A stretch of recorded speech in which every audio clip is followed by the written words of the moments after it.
Hey guys, it is Zach from Zach's Wire Reviews, and welcome to my gigantic two-part book haul.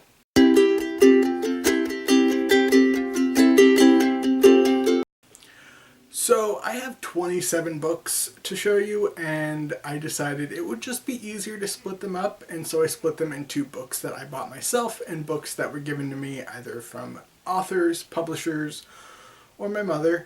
So that part's going to come out in a couple of days. But right now, let's just get into the books that I bought myself. So the first book I have is the only manga in this haul, and that is a bind-up of the first 3 volumes of Naruto by Masashi Kishimoto. This is about a young boy who is ostracized in his village for very strange reasons that he seems not to know anything about. And so to get some sort of acknowledgement from these people, he pulls a lot of pranks. And he strives to be the best ninja in his village and actually wants to become the Hokage, or essentially the leader of his village. And it's such a great series. I love this series so much, but I haven't actually read the manga. I've only seen the anime series, and I haven't even really gotten into the stuff that happens after the time jump in Shippuden. So I'm really looking forward to reading the manga and seeing how that compares to the TV show. But so far, I'm not a huge fan of the translation of this, because I feel like the TV show was just the slightest bit edgier, and this just kind of seems a bit more comical in how it refers to certain things.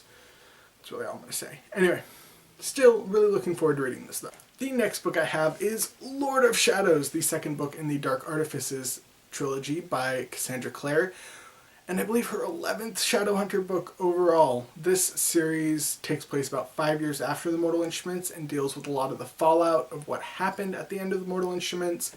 It has new characters, a new location, but we still do see cameos from older characters from time to time.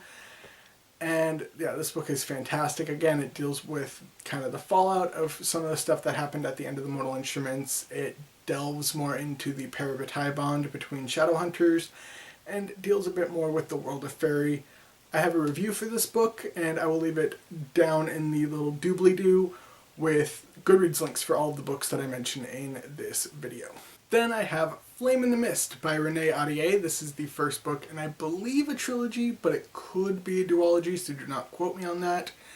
And this takes place in a fantasy world based off of feudal Japan, and it's about a girl named Mariko who is very intelligent and tactically minded, but nobody in her family really seems to care about that, because really the only thing as a girl that she can contribute to her family is marrying well.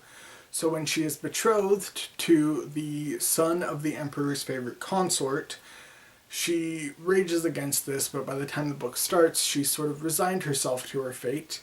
And on her way to the palace, her party gets attacked by thieves called the Black Clan, and it seems as though they were sent to kill her. And so after escaping and making sure that the Black Clan thinks she's dead, she dresses as a boy to infiltrate their ranks and figure out who killed her and why. Or, not who killed her. To figure out who sent them to kill her and why.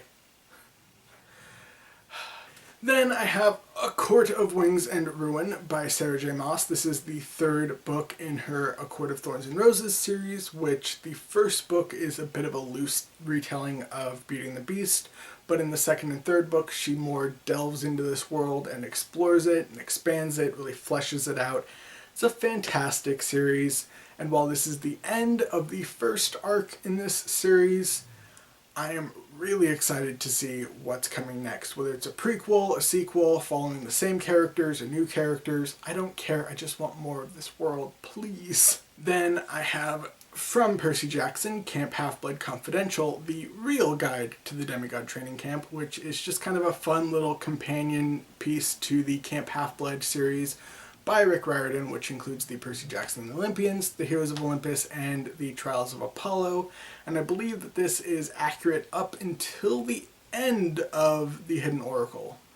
So I don't know if or when I'll get around to reading it, but I pretty much just kind of had to have it because it's a Rick Riordan book.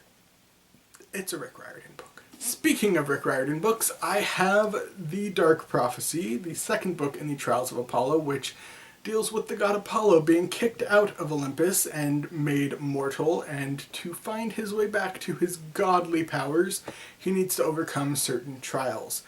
This series is fantastic. If you haven't read it, and if your reasoning is because you do not want kind of the same old, which I kind of felt like the Heroes of Olympus and the Percy Jackson series, while very different in certain situations, felt also very similar. This is very different. It's so good. I love it. I love the humor of Apollo, and I cannot wait until the third book in this series. Then I have The Battle Mage by Taran Matharu. This is the third and final book in the Summoner trilogy, which is a bit difficult to describe. I would say that the first book is kind of Harry Potter meets Pokemon. There's this magical school where these summoners go, and summoners have the ability to summon a creature to help them while they're fighting. Some are used for tactical purposes, some are used for just tearing up your foes. But yeah, this series revolves around a boy named Fletcher who is a commoner and thus it isn't thought that he could be a summoner, but when he finds a scroll, ends up summoning a creature, he makes his way to the Vocans, which is the academy, and learns to train there. The second and third books really delve more into the world, and I would say are more Pokemon meets Lord of the Rings than Harry Potter, since we're not really at the school anymore. It's a fantastic series, and while this third book did feel very rushed at the end, I did really enjoy it. Then I have The Broken Ones by Danielle L. Jensen. This is a prequel to her Malediction trilogy about a girl who gets kidnapped and taken to a underground city of trolls where she is engaged to their crowned prince. I believe she straight up just marries him in the beginning, but I'm not 100% sure. Anyway, this takes place years before that, I believe, and I'm just going to kind of read the first paragraph of the synopsis because that kind of gives you a good idea of what's going on. Below Forsaken Mountain, a plot is being hatched to overthrow the tyrant king of the trolls, and Mark is the right-hand man of its leader. His involvement is knowledge more than one troll would kill for, which is why he must keep it secret from everyone, even the girl he loves. This book sounds fantastic. I love the character of Mark in the Malediction trilogy, and so I'm really excited to see this prequel. Even though I kind of know what happens because of the Malediction trilogy, I'm still excited to read a more accurate account of what happened, maybe, or more fleshed out account of what happened. Really looking forward to this book. Then I have The Sin Eater's Daughter by Melinda Salisbury. This is, I believe, the first book in a trilogy, but I also believe it's a companion novel trilogy, so make of that what you will. This is about a girl named, I believe, like Twyla? Yeah, Twyla, who is gifted with the touch of death.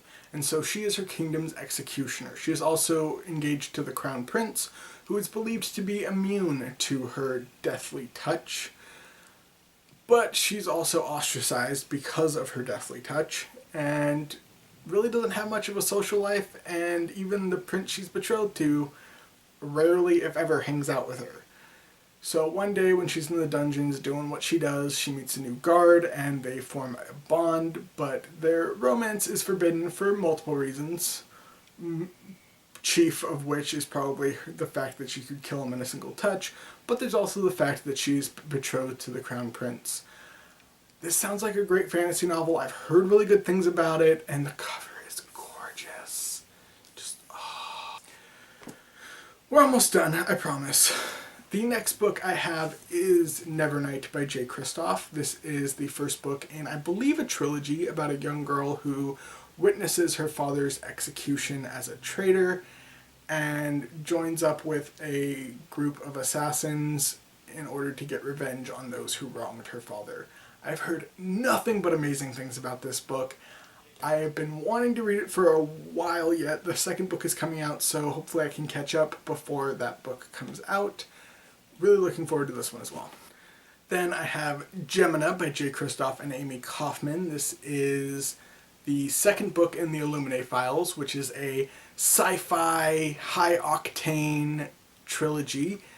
And I believe it's also a companion novel trilogy that's told as a big dossier of files. IMs, emails, secret, confidential files, video surveillance, text, I guess. Logs, video surveillance logs, I guess, is really what it is. And Illuminae was fantastic. I've been meaning to reread that book. I think I'm going to listen to the audiobook, and then I'm going to get around to finally reading Gemini. I can't wait. And finally, we have this little pamphlet called Query Everything You Need to Know to Get Started, Get Noticed, and Get Signed by CJ Redwine. I mainly got this because it's by CJ Redwine. I'm not at a point in my writing where I need to start querying yet, but I will reach that point eventually, and so when I do, I'm happy to have a book like this from an author I trust. And yeah, I'm hoping to use this to my fullest advantage when I need to.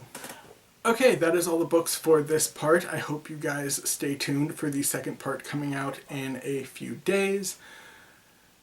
Don't forget to like, comment, subscribe. I will see you guys later. Have an amazing day, and as always, happy reading. Bye!